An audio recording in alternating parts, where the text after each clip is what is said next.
there is a particular kind of improper integral that comes up more than anything else, and it may not surprise you when you think about a long, narrow area that it's something that looks like of the form 1 over x. You remember 1 over x? Well, 1 over x has sort of both kinds of improper integrals. It has a horizontal asymptote here. So this is one. You ask, hey, is that area finite? And the other is, you ask this area, hey, is the signed area from 0 to 1? So let's deal with the horizontally infinitely long area first, okay?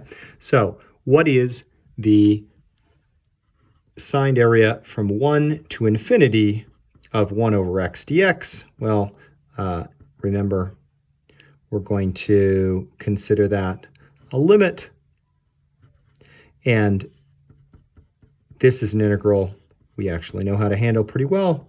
It's the integral of that is the natural log of the absolute value of x, but we're dealing with only positive values there. So I'm just going to put in x evaluated from 1 to b, the limit as b goes to infinity of natural log of b, I should write, natural log of b minus natural log of 1, and natural log of 1 is 0. Hey, what happens to the natural log of b as b goes to infinity?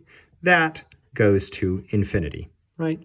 If you think about the graph of natural log of x, it might grow slowly, but it does go to infinity as x goes to infinity, right? So what that area is infinite right there. What if it grew faster? Well, it turns out this is a fairly unique value. This is x to the 1. We can ask about this value, 1 over x to the p. And any value other than that, remember, you can actually integrate in a different way. So let me do it like this, okay? The integral, if p is p not equal to 1, okay, then the integral of that, right, is x to the, no, notice that's in the denominator, so you could write it as x to the negative p plus 1, right, 1 over negative p plus 1. Now notice what's happening there. If p was 1, we would have division by 0, but if p is not 1, we've got something that's just fine, and I'm integrating from 1 to b, so let's write that as the limit as b goes to infinity of 1 over, and I'll just write it's 1 minus b to keep things positive.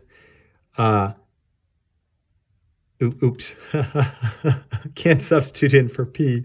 What am I doing? 1 minus p, there we go.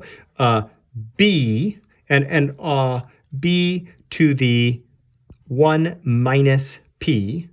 And then let's just put in a minus 1 right there. So the question there is really, hey, when is that finite and when is that infinite? Well, notice if p is greater than 1, that thing's in the denominator. So if that's true, you sort of think to yourself, b to the 1 minus p is really like 1 over b to the p minus 1. That's a clever negative 1 there. And so this thing goes to 0, right? So this term goes to 0. And what actually comes out of this, if this were 0, in this case, you get 1 over 1 minus p. But if p is greater than 1, right, then this thing still stays in the denominator and you're at infinity. And you can even put in this special case if p is equal to 1, it's also infinity. So you're in that case. It's just fine. Now, there is another case here that we need to do. What about this piece here? What about this piece, the integral of all of these curves from 0 to 1? This is improper because it's infinitely high. And again, we need a sort of a special case, x to the 1. The limit here is on the right hand, the left-hand side. X goes to 0 from the positive side. And then, not x, a goes to 0. So my limits, integral a to 1 over x dx. And so this is this area. Again, to reiterate, save your limit. Don't apply it too soon. This integral, that's going to be the natural log of a actually I'm skipping steps. Natural log of x evaluated from a to 1. That's the limit as a goes to positive 0 from the positive side of natural log of 1, which is 1 minus the natural log of a. And what's going to happen here? Well, we already talked about that. As this goes to infinity, the height goes to infinity. But what happens as the input goes to 0? It goes to negative infinity. So this thing goes to infinity, negative infinity. So the area under the curve 1 over x is messed up at both ends. This area is infinite and this area is infinite. If you had x to the, 0.9, sorry, let me get bigger than 1, say 1.1, this area is finite. If you had area 1 over x squared, this area would be finite. 1 over anything bigger than x to the 1, this area would be finite. But anything less than that, 1 over x to the 0.9, this area would be infinite, okay? But I need to ask this same sort of, there's a fourth category. What if p was not equal to 1 and I was integrating this area here? What about this area here? We got 1 over x to the p dx. Incidentally, it's the same integral as you have up here. The limit's just a little different. A goes to 0 from the positive side. And I'll go ahead and maybe just apply that limit again like I did above. Okay, so that is x to the negative p plus 1, 1 over 1 minus p, evaluated from a to 1. What is that? That's the limit as a goes to 0.